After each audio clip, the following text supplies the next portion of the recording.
श्री गुरुचरित्र अध्याय 2 कलियुग वर्णन गुरु महात्म्य संदिक आख्यान।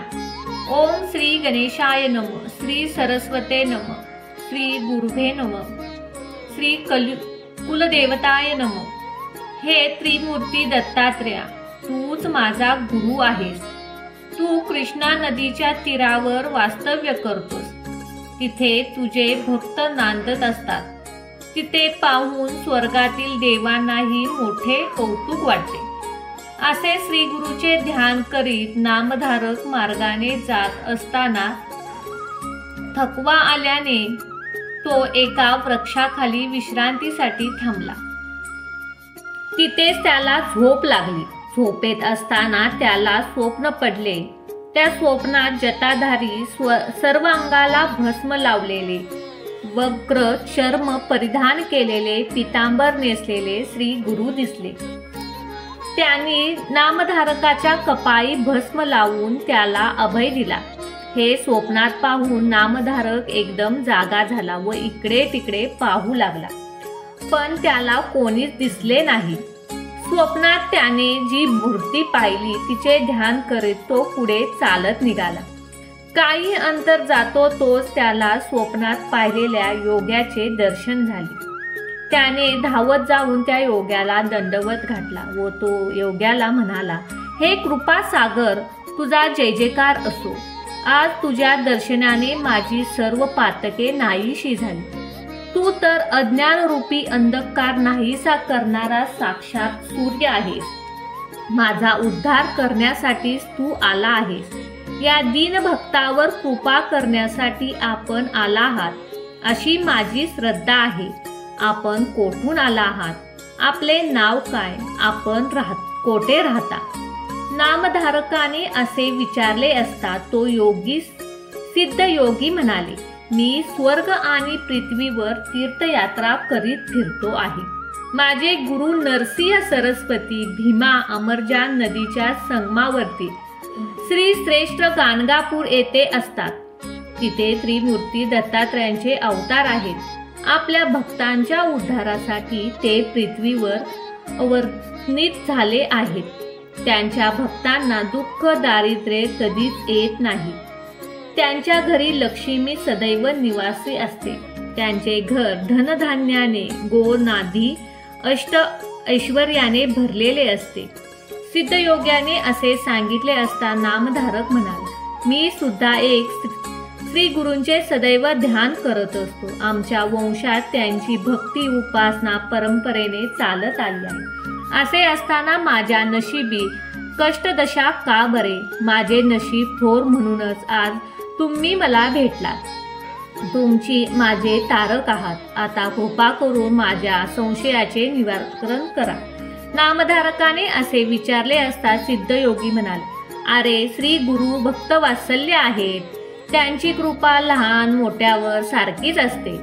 ज्याच्यावर गुरु कृपा आहे त्याला कसलेही दुःख असू शकत नाही। गुरु कृपा झालेला मनुष्य काळालाही जिंकतो। सर्व देवदेवता त्याला वंश होतात। अशा श्री गुरूंची तू भक्ती करतोस आणि तरीही आपण दिनदुःखी आहात असे सांगतोस। याचा अर्थ हाच की तुझी तुझ्यावर दृढ भक्ती नाही, श्रद्धा नाही, म्हणूनच मला नाना प्रकारची दुःखे भोगावी लागत आहेत। श्री दत्त गुरु ब्रह्मा विष्णू महेश यांचे स्वरूप आहेत।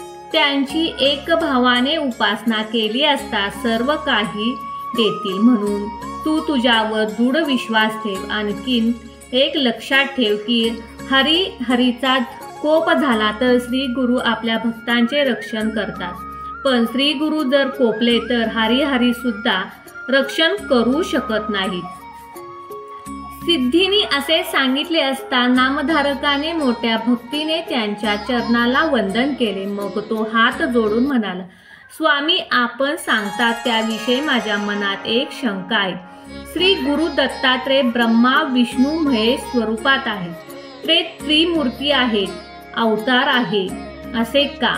आपण असेही सांगितले की हरिहर कोपला तर गुरु रक्षण करतो, तर गुरुच कोपला तर कोणीच रक्षण करू शकत नाही का? हे असे का?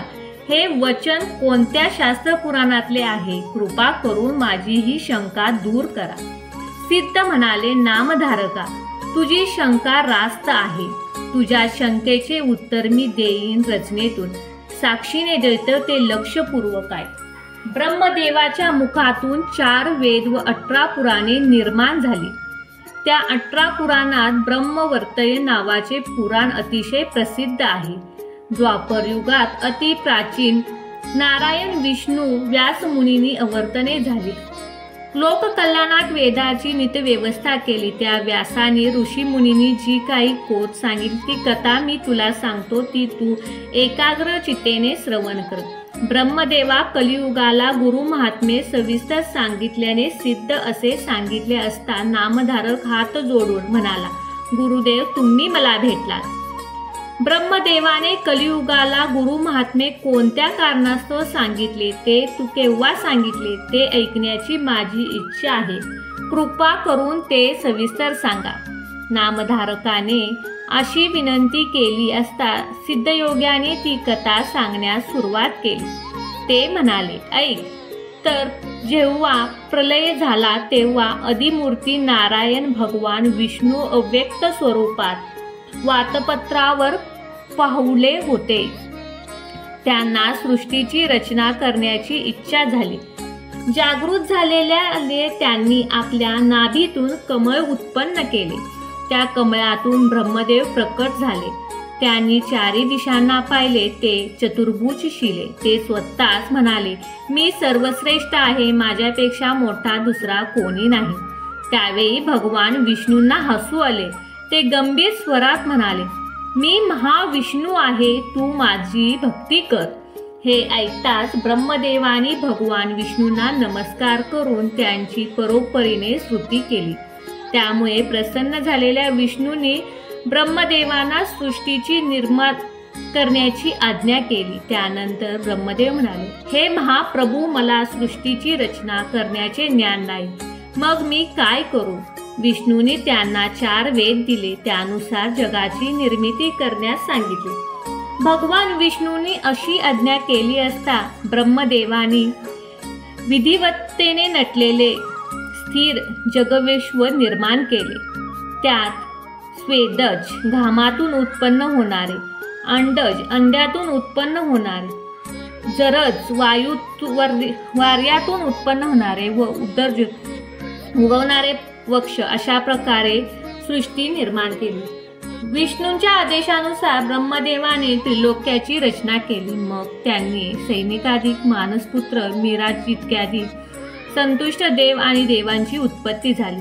मग ब्रह्मदेवाने कतयुग, त्रेतायुग, द्वापरयुग व कलियुग अशी 4 युगे निर्माण केली. ही 4 युगे ब्रह्मदेवांच्या आज्ञेने क्रमाक्रमाने पृथ्वीवर अवर्तित होतात.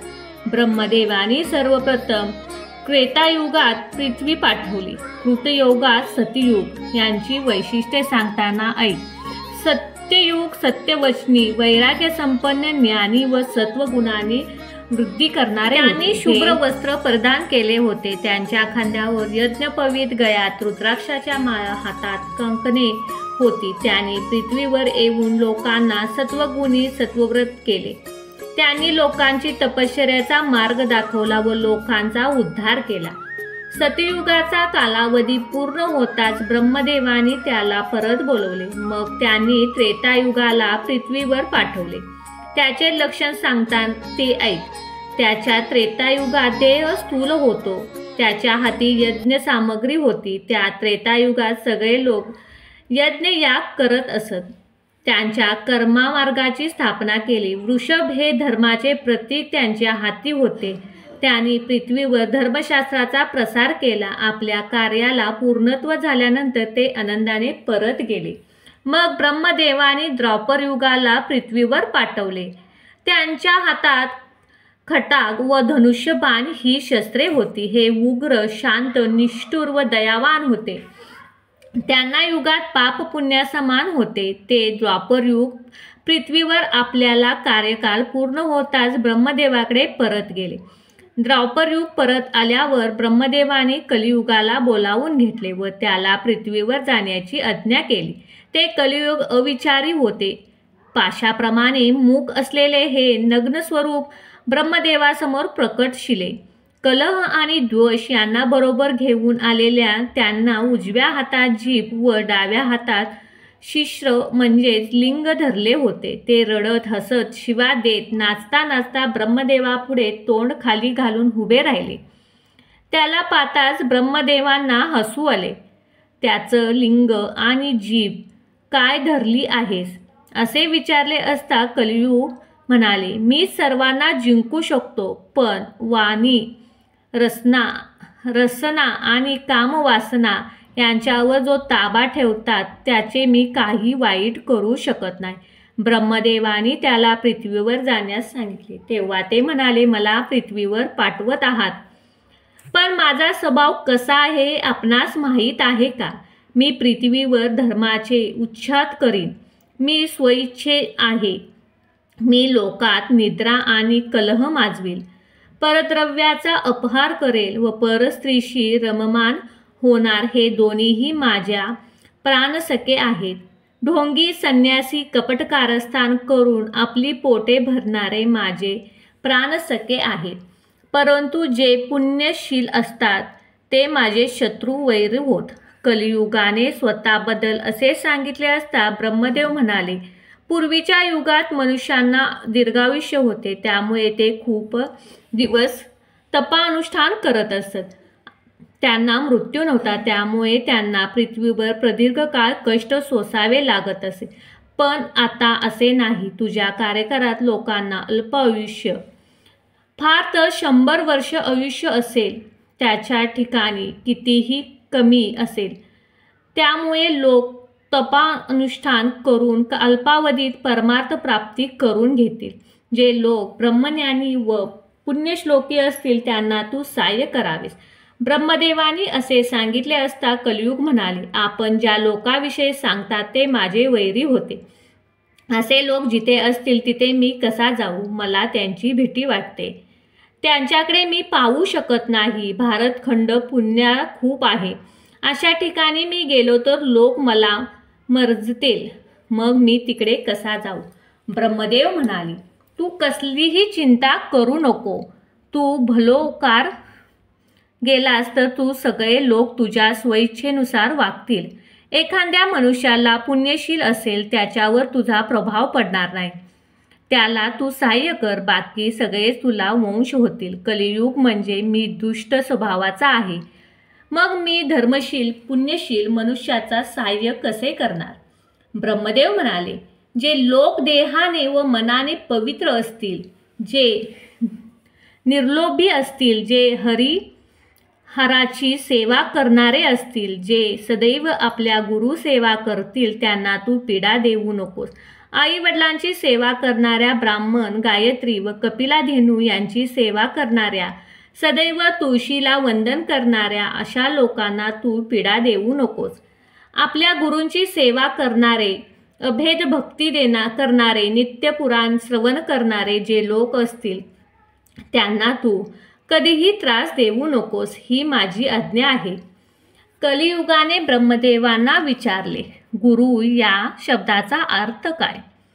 त्या स्वरूपात कसे असते? गुरुचे महात्म्य कोणते? ब्रह्मदेव म्हणाले, ग उ आणि र उ मिळून गुरु शब्द होतो. यातील गुकार म्हणजे ग्र हे अक्षर गुरुवेचक आहे. उ हा विष्णुवाचक आहे. र हे अग्निवाचक आहे. 2 वर्णांचा गुरु शब्द धर्म, अर्थ, काम, मोक्ष या 4 पुरुषार्थाची प्राप्ती करून देणार आहे. शिव शंकर कोपला तर गुरु रक्षण करेल. गुरु कोपला तर शिव सुद्धा रक्षण करू शकणार नाही. गुरु हाच ब्रह्मा विष्णू महेश आहे. गुरु हा साक्षात परब्रह्म आहे. म्हणून सदैव गुरु व सद्गुरूची सेवा करावी. वैष्णवजन गुरु भक्ती अखंड राहो अशी प्रार्थना करतात. गुरु प्रसन्न झाला तर परमेश्वर आपल्याला अधीन होतो. गुरुची भक्ती केल्याने तीर्थ, तपे, योग, ताप इत्यादी धर्मे कळतात. त्याचप्रमाणे गुरुची सेवा केल्यामुळे आचार, धर्म, वर्णाश्रम, ज्ञान, भक्ती, वैराग्य यांची प्राप्ती होते. म्हणून गुरुचरित्र सेवा करा. त्याने भजन पूजन करावे. गुरु सर्व देवापेक्षा श्रेष्ठ आहे. अशा प्रकारे गुरुदेवांनी गुरु महात्म्य सांगितले असता कलीने विचारले, गुरु हा सर्व देवापेक्षा श्रेष्ठ आहे असे म्हणता, हे कसे काय? याचे काही उदाहरणे असेल तर मला सांगावे. ब्रह्मदेव कलीला म्हणाले, तुला सगळे काही सविस्तर सांगतो, तू एकाग्र चित्तेने श्रवण कर. गुरुशिवाय तारणोपण नाही. शास्त्र श्रवण केल्याशिवाय ज्ञानप्राप्ती होत नाही. गुरुमुखातून बाहेर पडलेले ज्ञान श्रवण केले तर ज्ञानप्राप्ती होईल.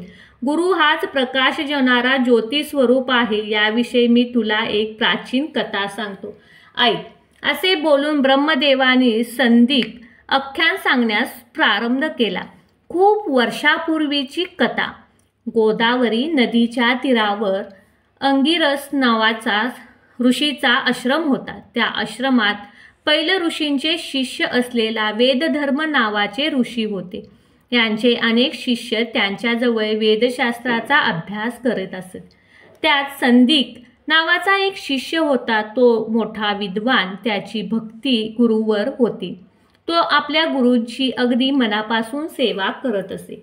एकदा वेदधर्म आपल्या सर्व शिष्यांची परीक्षा घ्यायचे ठरवतात. त्यांनी सर्व शिष्यांना बोलावले. ते शिष्यांना म्हणाले, तुमचे माझ्यावर प्रेम असेल तर मी काय सांगतो ते लक्षपूर्वक ऐका. शिष्य म्हणाले, गुरुदेव, तुमचे वचन आम्हाला वेदप्रमाणे आपण काय ते सांगा. वेदधर्म म्हणाले, पातकांचा नाश व्हावा म्हणून मी आजपर्यंत खूप तप केले. त्यातील पुष्कळसे पाप संपले आहे. अद्याप थोडे शिल्लक आहे. ते भोगल्याशिवाय संपणार नाही. यासाठी काशी क्षेत्री जाऊन राहावयाचे असे मी ठरवले आहे. ते पापभोग माझ्या देहाने भोगावणे प्राप्त आहे. त्यावेळी तुमच्यापैकी कोणी माझ्याबरोबर येऊन माझी सेवा करेल ते सांगा. त्याचपैकी एक जरी माझ्याबरोबर येऊन काही सेवा करेल तर तो नक्कीच पापमुक्त होईल. वेदधर्माचे हे शब्द ऐकताच सर्व एकमेकाकडे पाहू लागले. त्यावेळी संदीप नावाचा शिष्य म्हणाला, गुरुदेव, जो दुःखभोग आहे तो मला न संपवावा लागणार. आपला देह सदृढ आहे तोपर्यंत तो भोग संपवावा. म्हणून देहाचा नाश होणार नाही. भोग संपल्याशिवाय मुक्ती मिळणार नाही हे मला मान्य आहे. मी आपली सेवा करण्यास तयार आहे. मी आपणास काशीला घेऊन जातो. संदीपाचे हे बोलणे ऐकून वेदमार्गांना खूप बरे वाटले. ते म्हणाले, अरे बाळा संदीका, जरा नीट विचार कर. जे भोग भोगताना कुष्ठरोगी होईल, अंगहीन होईल, मी पांगळा होईल, अंध होईन. तुला माझा 21 वर्ष सांभाळ करावा लागेल. तुझी तयारी आहे का? संदीपक म्हणाला, गुरुदेव, मी तयार आहे. तुम्ही माझे काशी विश्वनाथ आहात. मग संदीपक आपल्या गुरूंना घेऊन काशीला गेला. तिथे मर्मकर्माच्या उत्तरेस कामबेलाजवळ ते राहिले. तो मलक्रमात स्नान व विश्वाची पूजा असा हा नित्यनियम होता. असे काही दिवस गेले असता वेदधर्माच्या शरीरात बदल होऊ लागले होते. त्यांचे शरीर कुष्ठरोगाने भरले. त्यांची दृष्टी गेली. सगळे अवयव विद्रूप दिसू लागले. त्यांना धड चालता येईना. पण संदीपक त्यांच्या सेवेत काही कमी करत नसे. तो कपडे धुत असे, स्नान घालत असे, बिछाना घालत असे. महाव्याधीने त्रस्त झाले गुरु संदीपकाला उलटसुलट आज्ञा करून अत्यंत त्रास देत होते. संदीपकाने कितीही सेवा केली तर गुरु वेदधर्म त्याच्यावर सारखे रागवत, चिडत, सारखीच कसली तरी तक्रार करत असे. पण संदीपकाने गुरुसेवेत कधीही खंड पडू दिला नाही. गुरुसेवा हेच त्याचे जीवन झाले. संदीपक भिक्षा मागून आणत असे. पण कधी कमी असल्यास गुरूंना रागवत. पण कधी कधी गोड पदार्थ आले नाहीत म्हणून सर्व अन्न फेकून देत असत. पण संदीपक कधीही कष्टी होत नसे. गुरुची रात्रंदिवस सेवा करत असे. त्याला आनंद होत असे. संदीपकाच्या या गुरुसेवेची कीर्ती देवांना समजली. गुरुभक्त झाले असता भगवान शंकर तिथे प्रकट झाले. संदीपकाची गुरुभक्ती पाहून ते प्रसन्न झाले. संदीपकाला म्हणाले, मी तुझ्यावर प्रसन्न झालो आहे. तुला हवा असेल तो वर माग. परंतु संदीपकाला स्वतःसाठी काहीच नको होते. तो आपल्या गुरुकडे गेला आणि हात जोडून म्हणाला, गुरुदेव, भगवान शंकर प्रसन्न होऊन वर देत आहे, तेव्हा आपण मुक्त व्हाल असा वर मागू का? वेदधर्म रागावून म्हणाले, मुळीच नको. माझ्यासाठी देवाकडे कसलीही भीक मागू नकोस. संदीपक परत गेला व शंकराला म्हणाला, मला माझ्यासाठी कोणतेही वरदान नको, माझ्या गुरूंनाही नको. आश्चर्यचकित झालेले शंकर कैलासावर परत गेले. त्यांचे सर्व देवतांना वृत्तांत सांगितला. काही दिवसांनी भगवान विष्णू त्यांना गुरु शिष्य दर्शन घेण्यासाठी आले. संदीपकाची ही गुरुभक्ती पाहून ते संतुष्ट झाले. संदीपका पुढे प्रकट होऊन त्याला म्हणाले, बाळा, या पृथ्वीवर तुझ्या इतका श्रेष्ठ गुरुभक्त मी आजवर पाहिलेला नाही. मी तुझ्यावर प्रसन्न झालो आहे, तेव्हा तू काहीतरी वर मागस. तेव्हा संदीपक म्हणाला, परमेश्वर, मला काहीही नको. तू जे देशील ते सर्व देण्यास माझे गुरुदेव समर्थ आहेत. माझे गुरु म्हणजे सर्व ज्ञान ऐश्वर्य आहेत. प्रसन्न झालेले गुरु देत नाहीत असे काही नाही, म्हणून मला काही नको. आता तुम्ही जर काही देणारच असाल तर उत्तम गुरुभक्ती द्या, कारण गुरुभक्तीचा मी सर्वश्रेष्ठ मानतो. प्रसन्न झालेले भगवान विष्णू म्हणाले, खरे आहे. जे कोणी माता पिता व गुरु यांची सेवा करतो, एका अर्थाने आमचीच भक्ती करतो. आम्ही दिलेले वरदानापेक्षा गुरुभक्ती श्रेष्ठ आहे. तीच तुमच्या ठिकाणी दृढ होईल असा मी तुला वर देतो. असे बोलून भगवान विष्णू गुप्त झाले. मग वेदधर्माने संदीपकाला विचारले, काय रे, विष्णूंनी काय दिले? तेव्हा संदीपक म्हणाला, मी विष्णूकडे उत्तम गुरुभक्तीचा वर मागून घेतला. संदीपकाच्या या बोलण्याने वेदधर्मांना अतिशय आनंद झाला. ते म्हणाले, संदीपका, धन्य आहे तुझी. तू काशीत चिरकाळ निवास करशील. जे तुझे स्मरण करतील त्याचे दैन्य जाऊन ते सर्व प्रकारच्या वैभवाने संपन्न होईल. तुला जे आशीर्वाद आहेत असेच ते म्हणाले. तोच त्यांच्या शरीरातील सर्व व्याधी नाहीशा झाल्या. त्यांचे शरीर एकदम तेजस्वी झाले. त्यांना दृष्टी आली. त्यांनी संदीपकाच्या प्रेमाने पोटी धरले आणि त्यांच्या डोक्यावरून हात ठेवून म्हणाले, बाळा, मी तुझी परीक्षा पाहिली.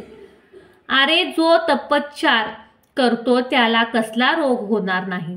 21 वर्ष तू माझी सेवा केलीस, तुला सर्व विद्या प्राप्त होतील. सूत म्हणाले, ब्रह्मदेवाने कलियुगाला गुरु सांगताना ही कथा सांगितली. संदीपाची कथा सांगितल्यानंतर सिद्धयोगी नामधारकाला म्हणाले, गुरुभक्तीचे महत्त्व लक्षात घेऊन त्यांची पुनर्श्रद्धेने भक्तिभावाने सेवा केली तर भगवान शंकर त्यांना गुरुभक्तावर प्रसन्न असतात.